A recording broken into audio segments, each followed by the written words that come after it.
Empress. The Empress. The Six of Wands. Ayan. The Judgment. So, something big nga to.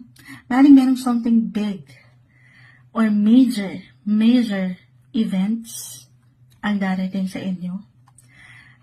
Or pwedeng merong big decision kayong kailangang buuin anytime soon or somehow right now, ngayon pa lang, ay nararamdaman na ng ilan.